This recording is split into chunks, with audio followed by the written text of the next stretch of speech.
내가 준 진심이 돌아오지 않을 때 부처님은 이렇게 말씀하셨습니다. 우리는 살아가며 수없이 많은 사람에게 마음을 건넵니다. 말로 표현되지 않은 작은 배려, 상대의 기분을 먼저 헤아린 이해, 그리고 아무도 모르게 흘린 정성과 진심까지. 하지만 어느 순간 깨닫습니다. 내가 건넨 마음이 돌아오지 않는다. 그때 사람은 가장 깊은 상처를 받습니다. 말보다 더 아픈 건 돌아오지 않는 진심이 만들어내는 공허함입니다. 어떤 사람은 말합니다. 내가 너무 많이 준 걸까?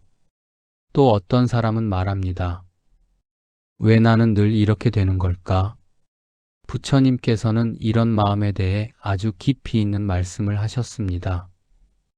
참된 마음은 남에게 준 것이 아니라 먼저 나를 밝히는 수행이다. 즉, 내가 준 마음이 돌아오지 않아도 그것이 실패가 아니며 그 마음이 헛된 것이 아니라는 뜻입니다. 오히려 그 순간이 관계의 본질을 알게 되고 내가 어디에 묶여 있었는지, 무엇에 집착하고 있었는지를 알아보는 수행의 시작점이라는 것입니다. 오늘 이 영상은 왜 진심이 돌아오지 않는가에서 출발해 내 마음을 되찾는 법, 집착을 놓는 수행, 관계를 다시 바라보는 관점까지 깊고 따뜻하게 안내해 드릴 것입니다. 지금 이 영상을 듣고 계신 시청자분들 중 누군가는 분명 이런 상황 속에 있을 것입니다. 정성을 다했지만 미지근한 사람, 마음을 다했지만 돌아오지 않은 인연, 애썼지만 결국 멀어져 간 관계. 부처님께서는 이런 마음을 안타까워하시며 이렇게 말씀하셨습니다. 돌아오지 않는 마음을 붙잡지 말라. 머물지 않는 인연을 원망하지 말라. 마음이 흐려질 때 고통이 따라온다. 이제부터 우리는 내가 준 진심이 왜 돌아오지 않는지, 그 안에 숨어있는 업의 구조, 놓아야 할 집착, 그리고 회복해야 할 나의 마음 자리를 조금씩 밝혀갈 것입니다. 앞으로 이어질 1부부터 8부까지의 여정은 여러분의 마음을 다시 정리하고 관계로부터 상처받은 마음을 회복시키며 불필요한 집착을 내려놓고 가벼운 인연으로 살아갈 수 있도록 도와주는 깊은 치유와 통찰의 시간입니다. 1부. 진심이 돌아오지 않을 때 일어나는 마음의 흐릿함. 진심이 돌아오지 않을 때 가장 먼저 무너지는 것은 관계가 아니라 나의 마음 자리입니다. 처음에는 단순한 서운함에서 시작합니다. 왜 저 사람은 내 마음을 모르지? 내가 이렇게까지 했는데 왜 아무 반응이 없지? 하지만 시간이 조금 지나면 마음의 색이 변합니다. 서운함은 서글픔으로, 서글픔은 의문으로, 의문은 스스로를 향한 자책으로 번집니다. 부처님께서는 이러한 마음의 흐름을 마음이 흐려지는 과정이라고 말씀하셨습니다. 마음이 흐려지면 세 가지 현상이 일어납니다. 첫째, 내가 한 행동에 의미를 과하게 부여하게 됩니다. 내가 이렇게까지 했는데 이 사람은 왜 아무 말이 없지? 나를 어떻게 생각하는 걸까? 이런 생각들은 사실 상대의 문제가 아니라 이미 흐려진 내 마음이 만들어낸 그림자일 때가 많습니다. 둘째, 상대의 무심함이 나에 대한 평가처럼 느껴집니다. 돌아오지 않는 진심은 어느 순간 나의 가치와 엮이기 시작합니다. 내가 부족한가? 내가 싫어진 걸까? 이렇게 마음이 나를 향해 뒤틀립니다. 셋째, 집착이 자라기 시작합니다. 부처님은 말씀하셨습니다. 집착은 마음이 헤매는 그림자다. 돌아오지 않는 마음을 붙잡을수록 붙잡히는 것은 상대가 아니라 흐려진 나의 마음입니다. 이것이 진심이 돌아오지 않을 때 가장 먼저 일어나는 심리적 변화입니다. 관계가 문제가 아니라 관계 속에서 나의 마음이 흔들린 것입니다. 부처님은 이런 상황을 이렇게 설명하셨습니다. 남의 마음을 구하려 하면 내 마음을 잃게 된다. 내 마음을 잃기 시작하는 순간 상대의 말 한마디, 표정 하나가 모두 상처의 원인이 됩니다. 그러다 결국 나만 이렇게 마음을 쓰나 라는 외로움이 깊어집니다. 하지만 우리는 아직 큰 오해 속에 있습니다. 돌아오지 않았다는 그 사실 하나로 관계의 전부를 해석해버린다는 것입니다. 일부에서는 이 지점을 분명히 알면 됩니다.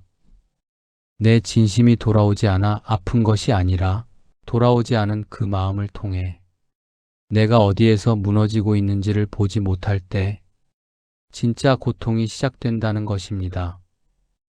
이제 2부에서는 왜 우리는 돌아오지 않는 진심을 이렇게까지 크게 받아들이는지 그 원인을 업의 구조와 마음의 패턴에서 깊게 풀어보겠습니다.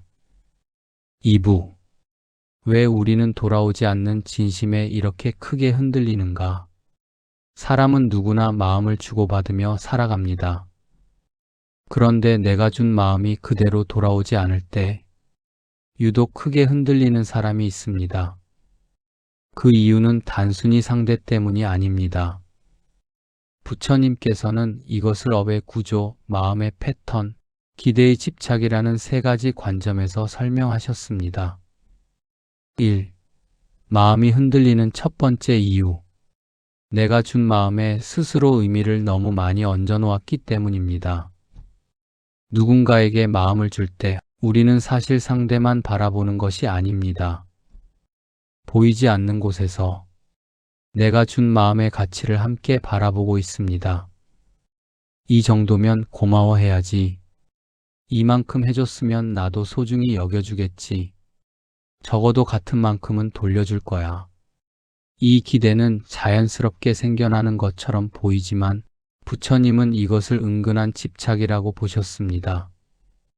진심을 주었다는 사실보다 그 진심이 나에게 어떤 결과로 돌아오길 바라는지가 마음을 더 크게 흔들어 놓는다는 것입니다.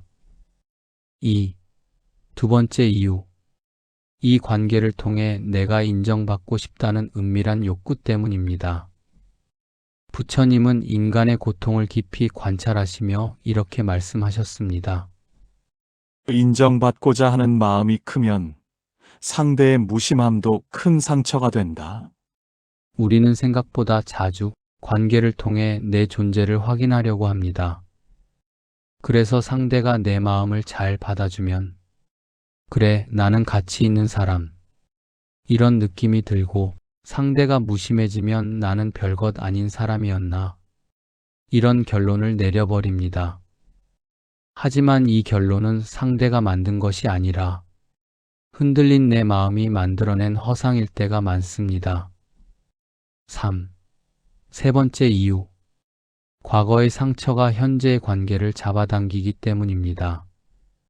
부처님은 마음의 패턴을 이렇게 설명하셨습니다. 과거의 상처가 남아있으면 현재의 인연을 통해 그 상처를 다시 확인하려 한다. 예전에 헌신해도 버려진 경험, 다 줬는데 상처만 남은 경험이 있었다면 현재 비슷한 상황이 오면 마음이 훨씬 강하게 반응합니다.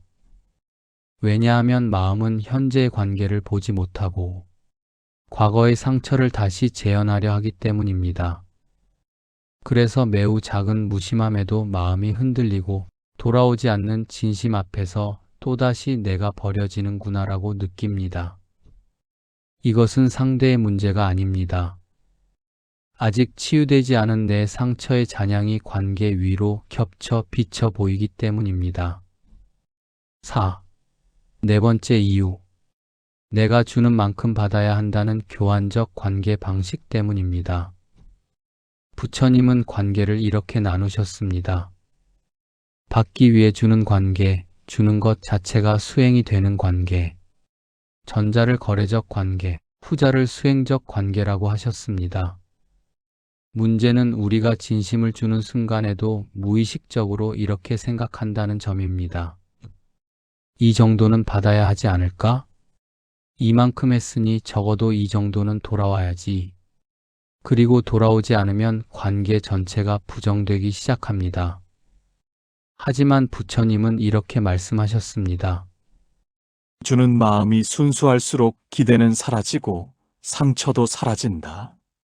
우리는 돌아오지 않는 마음 때문에 고통받는 것이 아니라 돌아와야 한다고 믿는 마음 때문에 고통받는 것입니다. 5. 다섯 번째 이유. 관계에 나는 이 사람에게 중요한 존재여야 한다는 집착이 생겼기 때문입니다. 집착의 시작은 단순합니다. 저 사람에게 나는 소중한 사람일 것이다. 그래야 한다. 그래야만 한다. 그러다가 상대의 무심함이 나의 자리를 흔드는 순간 집착은 더 강하게 자라납니다. 부처님은 이를 단호하게 지적하셨습니다. 자리에 집착하면 관계는 바로 고통이 된다. 내가 그 사람에게 어떤 존재인지에 대한 집착을 버리지 않으면 어떤 관계도 자유로울 수 없습니다. 정리하자면 진심이 돌아오지 않아 흔들리는 이유는 상대의 행동 때문만이 아니라 내 마음의 기대, 내 상처의 패턴, 내 욕구의 그림자, 내 집착의 구조, 이 모든 것이 만들어낸 복합적인 고통이라는 것입니다. 즉, 상대가 문제가 아니라 내 마음의 구조를 보아야 고통이 풀리기 시작합니다. 3부. 돌아오지 않는 진심이 집착으로 변하는 과정. 2부까지는 왜 우리가 돌아오지 않는 마음에 흔들리는지 그 원인을 마음의 구조로 살펴보았습니다. 이제 3부에서는 이 흔들림이 왜 집착이라는 형태로 더 크게 자라나는지 깊이 들어가 보겠습니다. 부처님은 인간 고통의 핵심을 이렇게 설명하셨습니다. 붙잡으려는 마음이 생기는 순간 관계는 괴로움이 된다. 돌아오지 않는 진심은 처음에는 작은 의문에서 출발하지만 그 의문이 풀리지 않을 때 마음은 다음 단계로 넘어갑니다. 그것이 바로 집착입니다. 1. 집착의 첫걸음, 왜? 라는 질문이 멈추지 않을 때 처음에는 단순합니다. 왜 내 마음을 몰라줄까? 왜 나에게 이렇게 무심할까?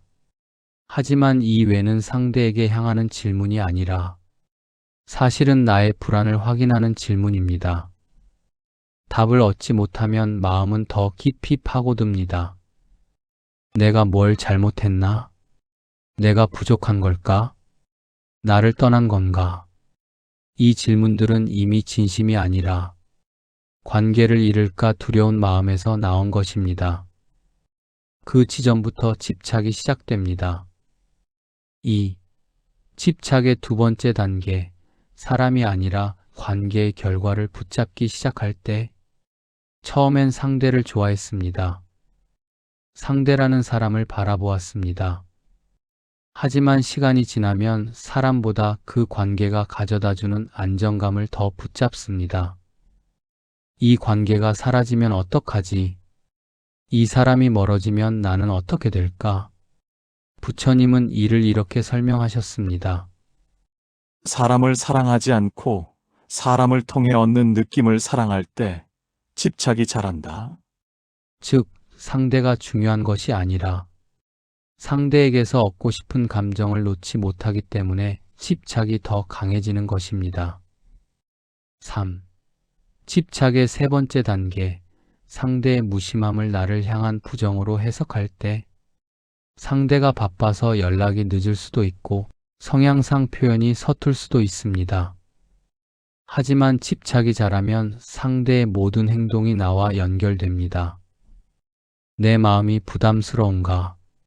나를 싫어하게 된 걸까? 내가 너무 많이 준 걸까? 이렇게 해석이 왜곡되기 시작하면 관계는 더 이상 있는 그대로 보이지 않습니다.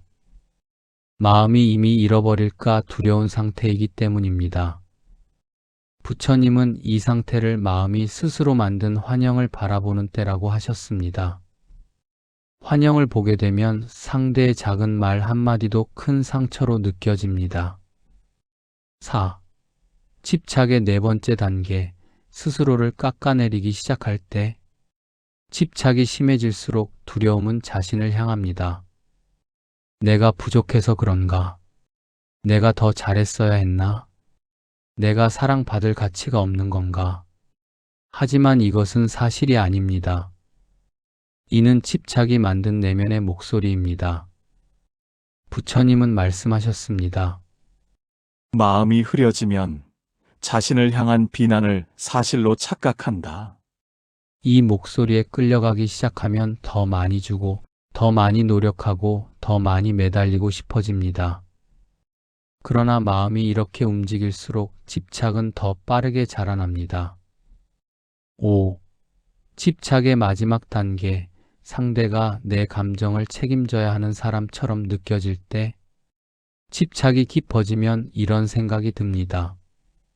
내 불안을 저 사람이 채워줘야 한다. 내 진심을 저 사람이 돌려줘야 한다. 저 사람이 나를 안심시켜줘야 한다. 이 순간 상대는 더 이상 한 사람이 아니라 내 감정을 채워줘야 하는 의무의 대상이 됩니다.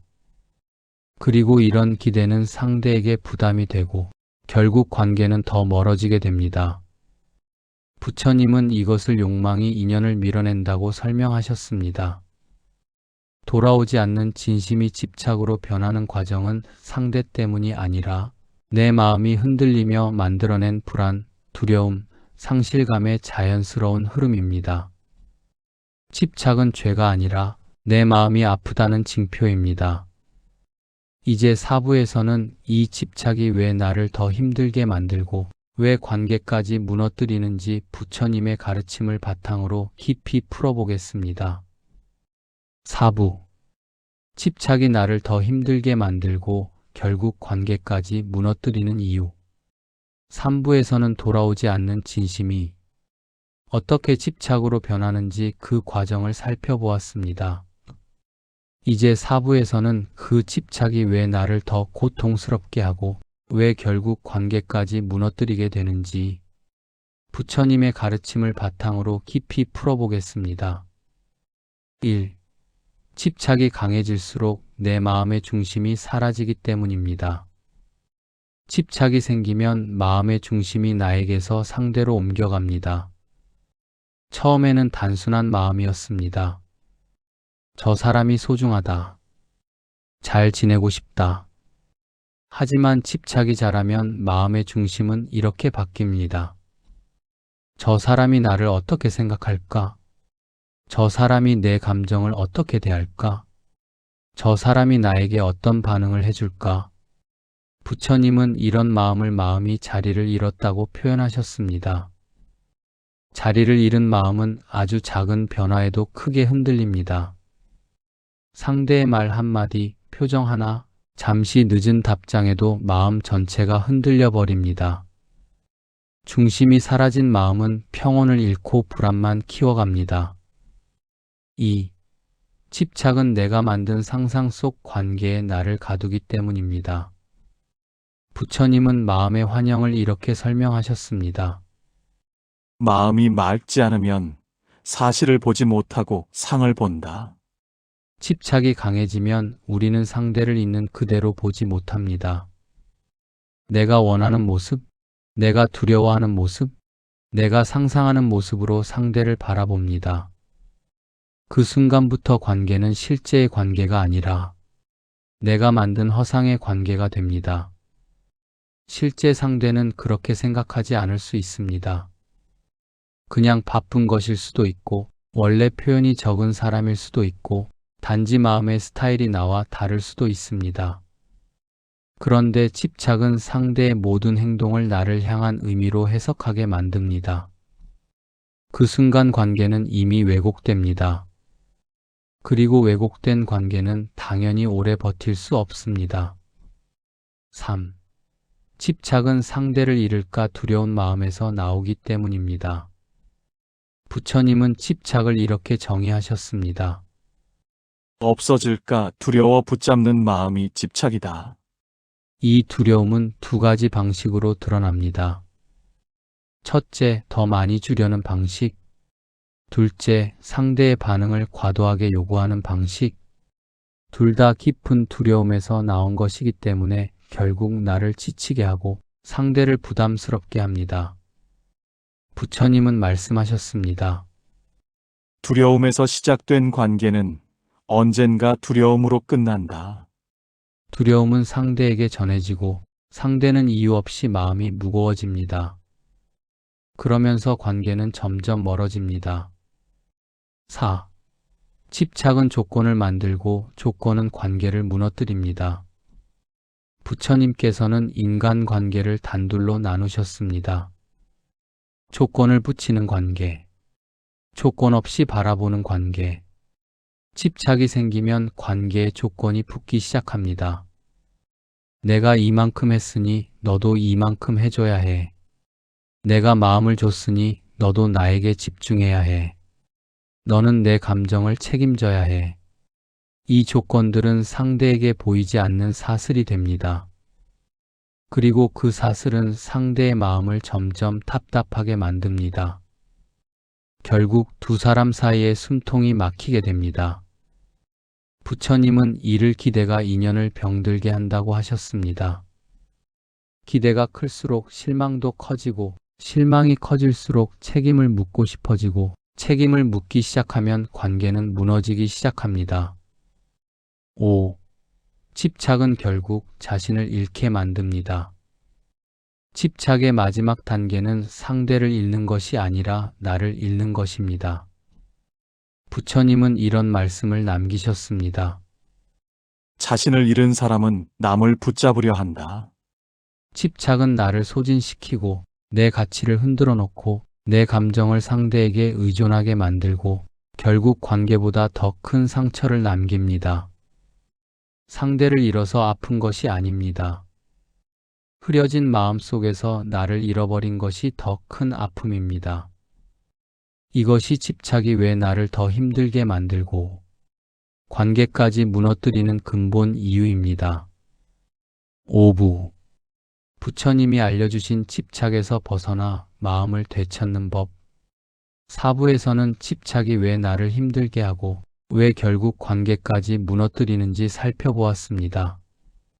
이제 5부에서는 그 집착에서 어떻게 벗어나고 흐려진 마음을 어떻게 다시 제자리로 돌려놓는지 부처님의 가르침을 토대로 깊이 안내해 드리겠습니다. 관계를 회복하고 나의 마음을 회복하는 첫걸음은 상대를 바꾸는 것이 아니라 흐려진 내 마음을 밝히는 것에서 시작됩니다. 부처님은 이렇게 말씀하셨습니다. 마음을 되찾는 자가 관계를 되찾는다. 1. 첫 번째, 돌아오지 않는 마음을 억지로 해석하지 않는 것. 집착이 생기는 이유 중 하나는 상대의 말, 행동, 답장 속도, 표정 등을 과하게 해석하기 때문입니다. 하지만 부처님은 이렇게 말씀하셨습니다. 남의 마음을 헤아리려 들지 말라. 그대의 마음도 모호할 때가 많다. 즉, 상대의 행동을 내 감정 기준으로 해석하는 순간 집착이 자라난다는 뜻입니다. 그러니 먼저 이렇게 스스로를 멈춰 세워야 합니다. 이건 내 해석일 뿐이다. 사실은 모를 일이다. 지금은 판단하지 않겠다. 이 단순한 멈춤이 집착의 절반을 내려놓는 첫걸음입니다. 2. 두 번째, 내 마음의 중심을 다시 찾는 연습. 집착이 커질수록 마음의 중심은 상대에게 빼앗깁니다. 그러면 모든 감정이 불안해지고 흔들립니다. 부처님은 마음의 중심을 되찾는 법을 아주 명확하게 설명하셨습니다. 자신에게 돌아오는 것이 쉬워야 인연이 흘러간다. 내 마음으로 돌아오는 연습은 생각보다 단순합니다. 잠깐 눈을 감고 지금 내 마음이 어디로 향해 있는지 보는 것입니다. 지금 나는 상대에게 가 있구나. 지금 나는 불안에 기대어 있구나. 지금 나는 잃을까 두렵구나. 이렇게 마음의 방향을 알아채는 순간 이미 절반은 내려놓은 것입니다. 부처님은 이것을 알아차림으로 마음을 밝히는 것이라 하셨습니다. 3. 세 번째, 애쓰는 마음을 멈추는 용기. 집착은 대부분 더 해봐야 바뀔 거야. 조금만 더 하면 돌아오겠지라는 기대에서 자라납니다. 하지만 부처님은 단호하게 말씀하셨습니다. 애쓰는 마음은 더 큰 애씀을 부른다. 애쓰는 마음을 멈추는 순간 마음은 비로소 제자리를 찾습니다. 내가 더 해준다고 해서 상대의 마음이 돌아오는 것이 아닙니다. 상대의 마음은 그 사람의 인연과 업 속에서 움직입니다. 나는 내가 할 수 있는 만큼 했고 그것만으로도 이미 충분합니다. 애쓰는 마음을 멈추는 용기가 관계 회복의 첫 번째 조건입니다. 4. 네 번째, 내가 준 진심을 다시 바라보는 수행. 집착은 종종 이렇게 말합니다. 헛되었어. 돌아오지 않았잖아. 하지만 부처님은 그 생각을 뿌리째 흔들었습니다. 순수한 마음은 상대에게 닿지 않아도 먼저 그대의 업을 밝힌다. 내가 건넨 진심은 상대와의 관계가 아니라 먼저 나를 좋은 사람으로 만든 것입니다. 돌아오지 않은 것처럼 보이지만 사실은 이미 돌아온 것입니다. 나의 복으로, 나의 선한 업으로, 나의 밝은 마음으로 그 마음은 결코 헛되지 않습니다. 그 마음이 바로 내가 밝힌 복입니다. 5. 다섯 번째, 떠날 것에 기댄 마음을 내려놓는 수행. 부처님은 집착을 이렇게 설명하셨습니다. 떠날 것에 기대어 마음을 묶지 말라. 집착은 떠날 것에 마음을 묶어두는 행위입니다. 하지만 수행은 떠날 것에서 마음을 떼어내 흐르는 인연의 자연스러움을 받아들이는 것입니다. 저 사람은 오늘 나와 함께하지만 내일은 아닐 수도 있다. 인연은 머물기도 하고 떠나기도 한다. 나는 모든 인연을 붙잡을 수 없다. 이 받아들임이 깊어질수록 집착은 자연스럽게 풀립니다. 6. 여섯 번째, 관계가 아니라 나의 삶을 다시 보기. 집착이 심할수록 삶의 초점이 상대에게 좁혀집니다. 부처님은 이렇게 말씀하셨습니다. 한 사람에게 마음을 빼앗기면 세상이 좁아진다. 관계에 몰두하는 순간 나의 하루, 나의 목표, 나의 일상, 나의 성장까지 멈춰버립니다. 하지만 마음을 관계 밖으로 다시 넓히면 집착이 자연스럽게 힘을 잃습니다. 하루를 놓치고 나를 놓치고 내 시간을 잃어버리지 마십시오. 당신의 삶은 한 사람에게 매달리기에는 너무 넓고 깊고 소중합니다. 집착에서 벗어난다는 것은 상대를 버리는 것이 아니라 흐려진 마음을 제자리로 되돌리는 것입니다. 그리고 그 첫 번째 열쇠는 내 마음이 어디에 묶여 있는지 아는 것, 애쓰는 마음을 멈추는 용기, 무리한 해석을 멈추는 지혜, 내 진심이 헛되지 않았음을 아는 깨달음, 이 모든 과정이 관계를 회복하고 내 마음을 다시 밝히는 수행입니다. 6부. 어떤 인연은 멀어지고 어떤 인연은 남는가 부처님이 밝히신 인연의 원리. 5부에서는 집착에서 벗어나 마음을 되찾는 수행을 살펴보았습니다. 이제 6부에서는 근본적인 질문 하나를 마주합니다. 왜 어떤 인연은 멀어지고 왜 어떤 인연은 끝내 남게 되는가? 돌아오지 않는 진심 앞에서 나타나는 현상은 대부분 인연의 흐름 속에서 이미 정해져 있는 자연의 움직임입니다. 부처님은 이 부분을 아주 깊이 있는 말씀으로 설명하셨습니다. 머무는 인연은 억지로 붙잡지 않아도 머물고 떠나는 인연은 붙잡아도 머물지 않는다. 이 가르침을 조금 더 구체적으로 풀어보겠습니다. 1.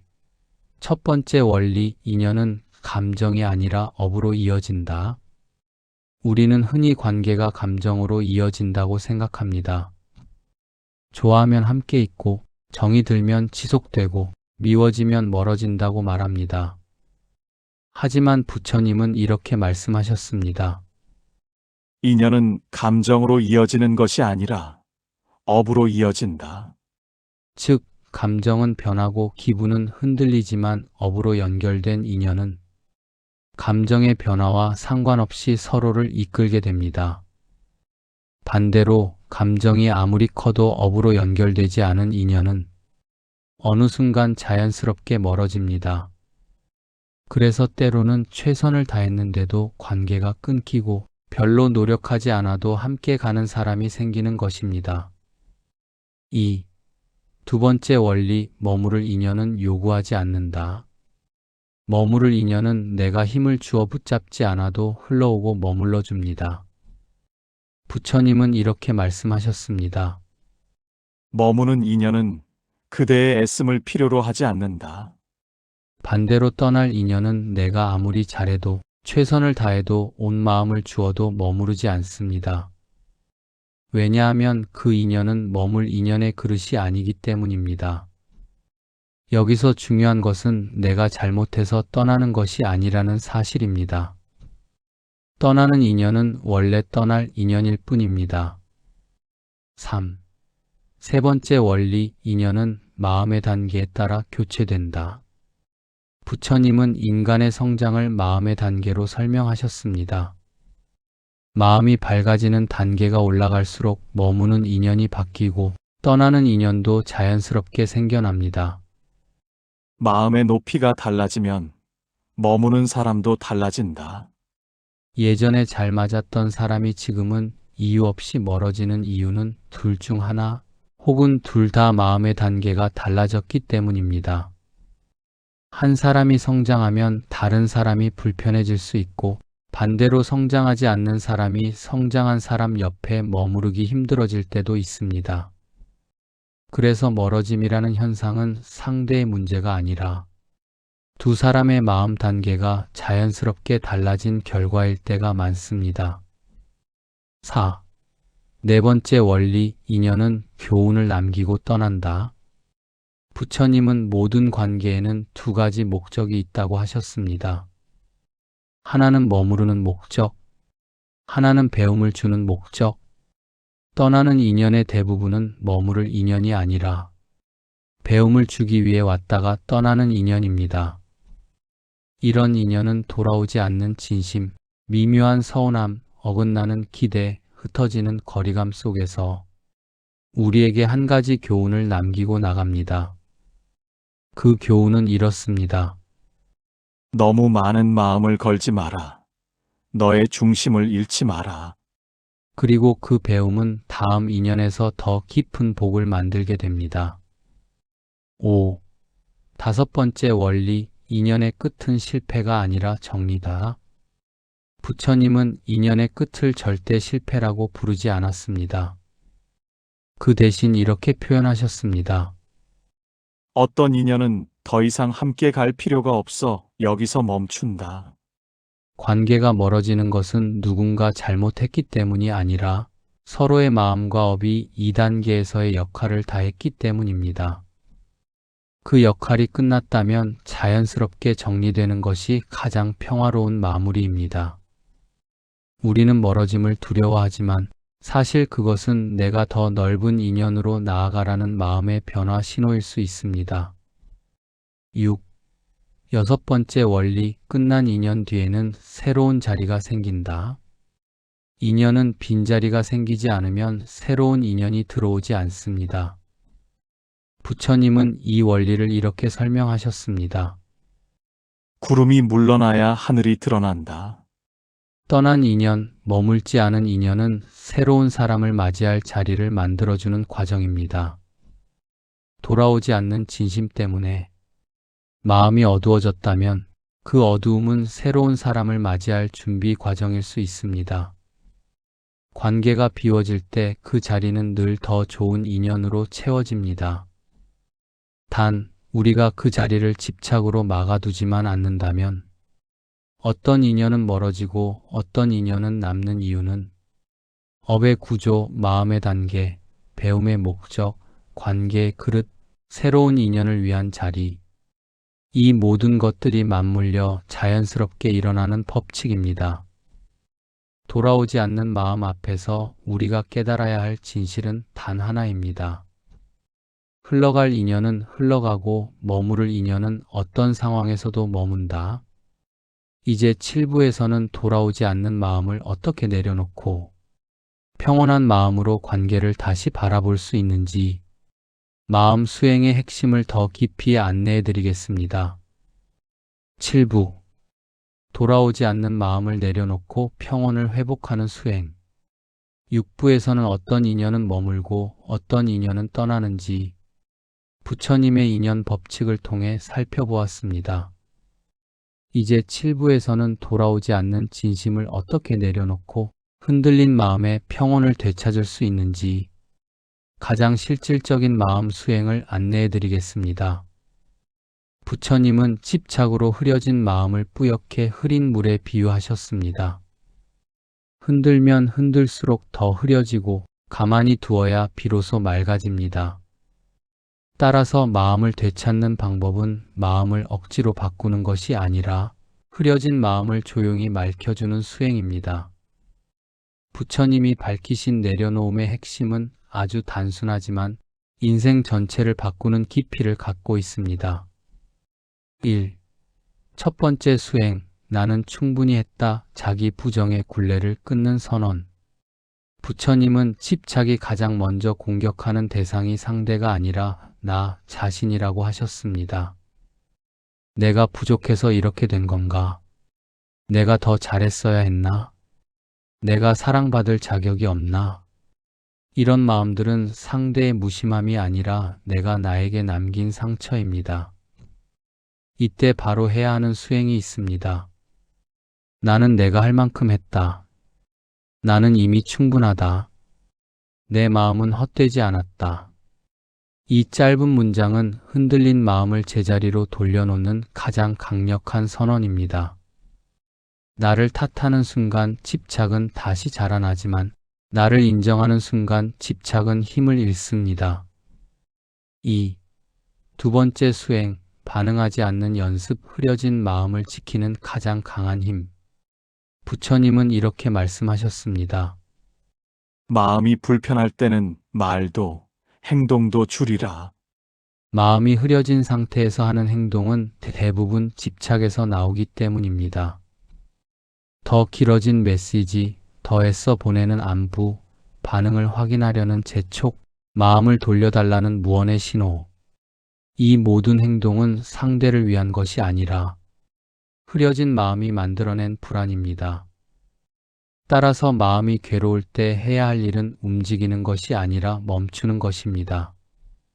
반응하지 않는 연습은 상대를 벌주는 침묵이 아니라 나 자신을 지키는 지혜입니다. 3. 세 번째 수행, 기대의 끈을 놓는 법. 부처님은 기대를 깨진 독에 물을 붓는 행위라고 하셨습니다. 기대는 채워져 본 적이 없고 기대를 버린 순간에야 오히려 마음이 가벼워집니다. 기대를 내려놓기 위해서는 다음의 한 문장만 마음에 새기면 됩니다. 저 사람은 내가 아니라 저 사람의 방식대로 산다. 이 문장을 깊게 이해하는 순간 상대의 무심함은 더 이상 나에 대한 공격이 아니라 그 사람의 삶 방식일 뿐임을 알게 됩니다. 기대가 사라질 때 관계는 억지로 잡지 않아도 자연스럽게 흘러갑니다. 4. 네 번째 수행, 관계가 아닌 나의 일상을 다시 채우기. 집착이 깊어질수록 관계가 삶의 중심이 됩니다. 그러면 하루 전체가 그 사람의 반응에 흔들립니다. 부처님은 이렇게 말씀하셨습니다. 자신의 삶이 비어 있을수록 남의 마음에 기대게 된다. 삶을 다시 채울 때 집착은 놀라울 정도로 빠르게 사라집니다. 조용한 산책, 기분 좋은 청소, 내가 좋아하는 일, 나를 성장시키는 공부. 이런 나의 시간을 하루에 조금씩 늘릴수록 마음은 천천히 중심을 되찾습니다. 관계를 잃은 것이 아니라 삶의 균형을 되찾는 과정입니다. 5. 다섯 번째 수행, 떠나는 인연에 대한 집착을 놓아주는 명상. 부처님이 가장 강조하신 수행은 바로 떠나는 인연을 억지로 붙잡지 않는 것입니다. 떠날 인연을 붙잡으면 마음은 어두워지고 남을 붙잡느라 내 인생의 문도 닫혀버립니다. 명상은 이렇게 시작해 보세요. 눈을 감고 마음속에 떠나는 인연을 떠올립니다. 그 사람의 얼굴을 억지로 붙잡지 않습니다. 편안한 호흡을 하며 이렇게 마음속으로 말합니다. 머무를 인연은 머물 것이고 떠날 인연은 떠날 것이다. 나는 이 흐름을 막지 않겠다. 이 문장을 반복하는 것만으로도 마음이 서서히 풀립니다. 6. 여섯 번째 수행, 내가 준 진심을 다시 빛으로 바라보기. 부처님은 진심을 이렇게 정의하셨습니다. 준 마음은 그대의 마음을 밝히고 그 밝음은 그대의 복이 된다.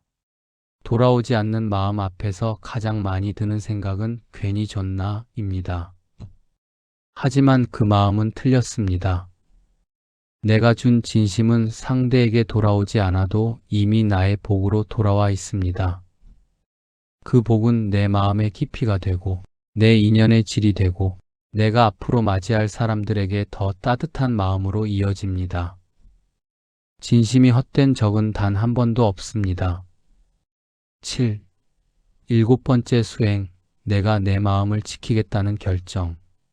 내 마음이 흐려질 때 부처님은 단 한 문장을 남기셨습니다. 마음을 지키는 자는 고통에서 벗어난다.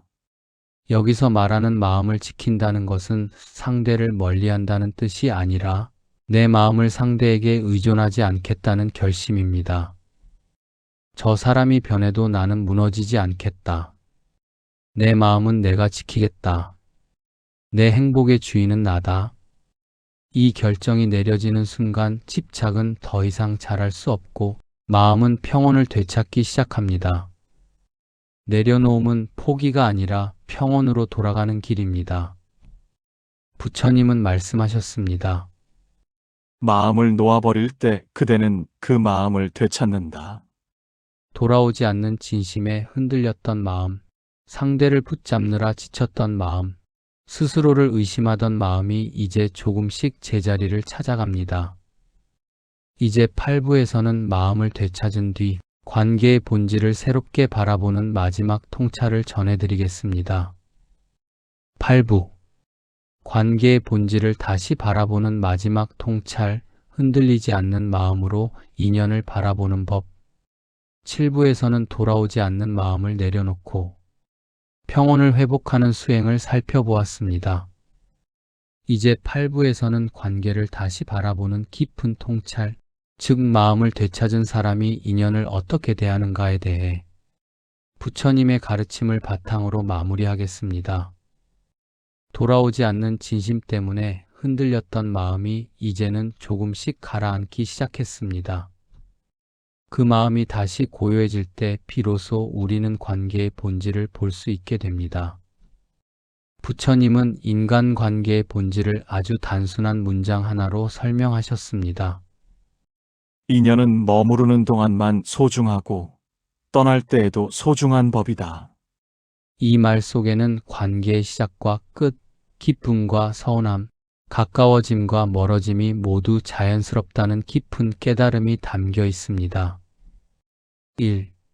첫 번째 통찰, 인연은 내가 쥐는 것이 아니라 흐르는 것. 우리는 흔히 관계를 내가 붙들고 유지하는 것이라고 생각합니다. 하지만 부처님은 이렇게 말씀하셨습니다. 인연은 잡는 손이 아닌 흐르는 마음에서 생겨난다. 즉, 인연은 붙잡으려 할수록 멀어지고 조용히 흐르게 둘수록 오히려 자연스럽게 깊어집니다. 머물 사람은 억지로 붙잡지 않아도 마음이 닿고 떠날 사람은 억지로 붙잡는다고 머무르지 않습니다. 관계를 흘려보낼 수 있을 때 비로소 마음은 가벼워지고 인연도 밝아집니다. 2. 두 번째 통찰, 진심은 상대에게 주는 것이 아니라 먼저 나를 밝히는 수행이다. 부처님은 진심을 이렇게 정의하셨습니다. 성심은 남을 위한 듯하나 먼저 그대의 마음을 밝힌다. 내가 준 마음이 돌아오지 않는다고 해서 진심이 헛된 것이 아닙니다. 오히려 그 진심 덕분에 내 마음이 더 깊고 더 따뜻하고 더 선해졌습니다. 그 마음은 상대가 돌려주지 않아도 이미 나를 밝히는 수행이 되었고 그 선한 업은 내 앞날에 더 좋은 인연으로 돌아옵니다. 진심은 상처가 아니라 나의 복입니다. 3. 세 번째 통찰, 관계는 맞는 사람이 남는 것. 우리는 자주 왜 저 사람은 내 마음을 몰라줄까? 왜 이렇게 노력했는데 통하지 않을까? 라고 생각합니다. 하지만 부처님은 이렇게 말씀하셨습니다. 맞지 않는 인연은 서로를 통해 배움을 남긴다. 즉, 맞지 않는 사람에게 버림받은 것이 아니라 맞는 사람이 오기 위한 자리를 만든 것입니다. 어떤 인연은 내 마음을 시험하고 떠나고 어떤 인연은 내 마음을 채우기 위해 머무릅니다. 멀어진 사람보다 앞으로 다가올 사람에게 마음을 여는 것이 지혜로운 삶입니다. 4. 네 번째 통찰, 멀어지는 인연을 억지로 붙잡지 않을 때 비로소 새로운 인연이 들어온다.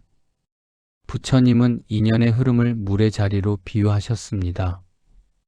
물이 흘러나간 빈자리에 새물이 들어오듯 떠난 인연이 만든 공간에는 반드시 새로운 사람이 들어옵니다.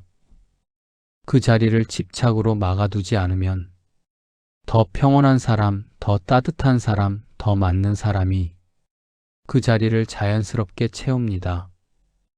떠난 인연이 있기에 새로운 인연을 받아들일 수 있는 것입니다. 5. 다섯 번째 통찰, 관계가 아닌 나의 마음을 기준으로 살 때 관계는 저절로 정리된다. 부처님은 관계보다 더 중요한 것을 단 한 가지로 정의하셨습니다. 마음을 바로 세우면 사람이 저절로 분별된다. 내 마음이 밝아지면 머무를 사람은 밝음에 끌리고 머무르지 않을 사람은 자연히 멀어집니다. 따라서 관계를 정리하려 애쓰지 않아도 됩니다.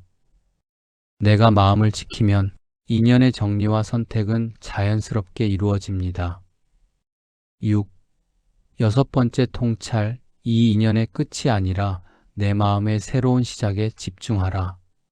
멀어진 관계를 바라보면 아쉬움이 가득합니다. 돌아오지 않는 진심을 떠올리면 가슴이 시립니다. 하지만 부처님은 이렇게 말씀하셨습니다. 끝을 보지 말고 그대 마음의 시작을 보라. 관계의 끝은 내 마음이 더 성장하기 위한 문턱일 뿐입니다. 이 끝에서 멈추지 마십시오. 이 끝은 새로운 마음, 새로운 인연, 새로운 삶이 시작되는 자리입니다. 관계의 본질은 붙잡음이 아니라 흐름이고 진심은 상처가 아니라 복이며 떠난 인연은 실패가 아니라 정리이고 나의 밝아진 마음은 결국 더 좋은 인연을 끌어옵니다. 부처님은 결국 이렇게 말씀하셨습니다. 흐르는 인연을 걱정하지 말라. 흐려지는 마음을 걱정하라. 진심이 돌아오지 않아 아팠던 마음은 이제 조금씩 밝아지고 있습니다. 남을 붙잡던 손은 이제 내 마음을 붙잡기 시작했습니다. 오늘 우리는 내가 준 진심이 돌아오지 않을 때 부처님께서 남기신 가르침을 따라 마음의 여정을 깊이 걸어보았습니다. 돌아오지 않는 마음 때문에 흔들렸던 날들, 서운하고 외롭고 스스로를 탓하며 잠들지 못했던 순간들, 그 모든 마음은 당신이 진심을 다해 살아왔다는 증거입니다. 부처님은 이런 마음에게 이렇게 말씀하셨습니다. 그대의 마음이 흐려진 것이지 그대의 진심이 헛된 것이 아니다.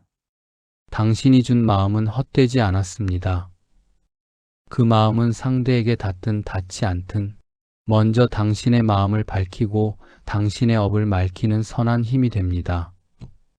떠나는 인연이 있었다면 그 인연은 그곳까지가 역할이었고 머무르는 인연이 있다면 그 인연은 이미 당신의 마음과 업이 닿아 있는 사람입니다.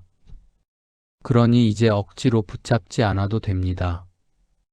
억지로 설명하지 않아도 됩니다. 억지로 노력하지 않아도 됩니다. 오늘 이 시간을 통해 당신의 마음이 조금이라도 자기 자리로 돌아왔다면 그것만으로 이미 충분합니다. 부처님은 마지막에 이렇게 말합니다. 흐름을 거스르지 말고 흐려지는 마음만 보라. 마음을 지키는 자가 인연을 지키게 된다. 돌아오지 않은 마음 때문에 흔들렸던 당신에게 이 말씀이 작은 위로가 되길 바랍니다. 당신의 진심은 잘못되지 않았습니다. 당신의 마음은 소중한 마음입니다. 당신은 오늘도 누군가에게, 무엇보다 당신 자신에게 충분히 좋은 사람입니다. 이제 마음을 잠시 내려놓고 당신의 인연이 흐르는 대로 평온하게 맡겨보십시오. 머무를 사람은 어떤 방식으로든 돌아오고 떠날 사람은 그렇게까지의 인연일 뿐입니다. 그리고 그 빈자리에는 당신의 밝아진 마음에 맞는 더 좋은 인연이 들어올 것입니다. 오늘도 당신의 마음이 평온하기를 바랍니다. 감사합니다.